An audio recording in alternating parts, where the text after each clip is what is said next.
Hi everyone, I'm Jim. I'm Nate. And this is the second NFB video. But we're going to do a quick video of the assembly. It's going to be myself doing the welding. I'm pretty bad at it, but basically we're going to be showing you some of the key features of the do-it-yourself kit. And while you watch the video, we'll also be narrating. We'll be talking over this thing. Yeah, so. or each other. Yeah. So now we'll play the video. Yay. Today we're going to be doing our fourth and hopefully final NFB prototype run. We're going to be assembling it today with a flux wire core welder. It's $99 cheap crappy welder from Harbor Freight. That on the table here you can see all of the parts for the NFB prototype here. So I'm going to be doing all of the welding. I've never welded before. I got a 10-minute lesson beforehand and about 40 minutes of practice. So we're going to see how this goes here. But the goal is to, by myself, tack everything together and get the bumper ready for final welding assembly.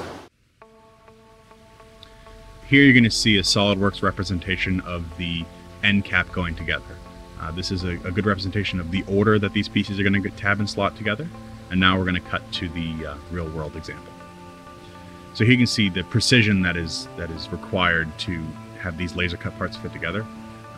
It's a few $1 million worth of machines that make these parts for us. They're all laser cut. They're not plasma, they're not flame cut, they're all laser cut.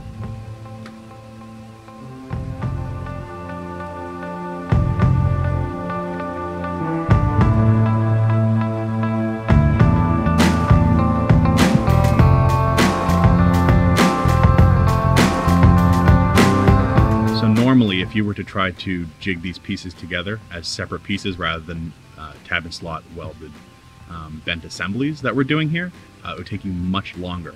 Even as a first-time welder, never having welded it before, it takes me about 10 minutes to assemble this end cap, non-sped up as we're showing you in the video. This allows for a very accurate assembly of the end cap without having to jig it, which saves a lot of time. Another thing, as a first-time welder, I had quite a bit of trouble of flipping my visor down and making sure the pieces stayed where they were. This is much easier with the tab and slot locking these parts together. I can honestly say I wouldn't be able to do it otherwise. Because, I mean, and you have experience, you've seen Brady with the non-tab and slot design version of this very same end cap, who's a lot more experienced welder, put this thing together, and it doesn't go together this season. It took Brady and I, with two people, two hands on this together, it took us about 3 hours almost to get the individual parts to go together. At that point, that test design, they weren't bent parts, they were separate sheets. So if you had to do it as separate sheets, it takes a lot longer. Yeah, so you can see where this whole tab and slot design, interlocking method like that for that piece is just, that there's nothing like it. You put it together, 10 minutes later is what it took? Yeah. Not even a C-clamp. Now we're going to move into another example of the tab and slot with strength of design included in it. What you're seeing here is one side of the mount that attaches to the bumper that attaches to the van, and the bumper attaches to this. It's also doing your recovery points, and your winch plate is also attached to this. You'll see the first three pieces come together here. We're going to zoom in. Those two parts slot into the first one, and then these are going to slide into the mount. What this allows you to do is get three parts in there, get them aligned, get them set up, and then tack them in place, which is much quicker than if you had to put them in individually, clamp them together, make sure they were correct, and then weld them and make sure they were in the right spot. Now we're going to do time-lapse or sped-up video of this actual procedure. These tab and slots have, these are even tighter tolerances on the 1/4-inch thickness material. You need a very big CNC laser to do this. Yeah. This is 1/4-inch. The other stuff is 11 gauge.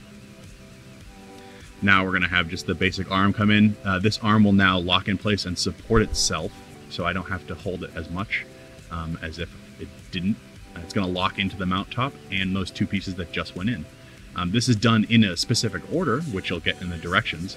This allows you to basically follow the directions like you're doing IKEA with a welder, and assemble a fairly complex, very strong, accurate sub-assembly.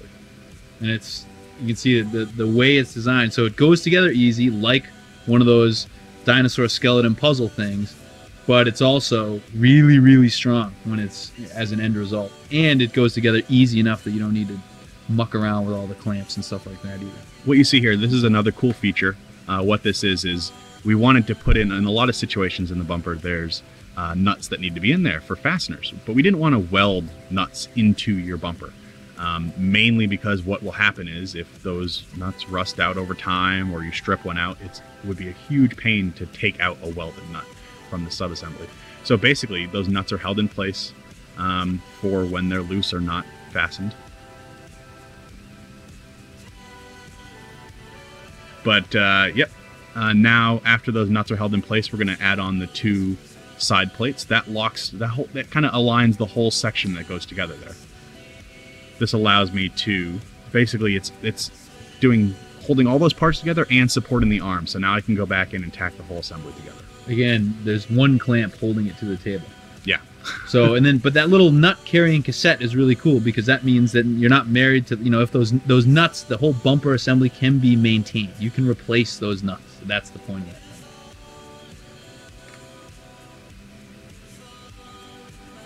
This is a shot of the bracket. And now we're showing you here a time lapse of the end caps being assembled, getting them assembled to the rest of the shell, and then assembling the mount as well. Yeah, so this is the whole sequence of things. And this is going to take folks anywhere from, to get to this point, depending on your skill level, to get it fully tacked so it's ready for final welding, can take probably about an hour and a half up to about, well, if you went really, really slow, maybe it'll take 4 hours, something like that. Yeah. Tops. But I mean, you're going to get this thing, you're going to have those pieces all ready to go at the end of the afternoon when you first start it on your first go. This is with how much?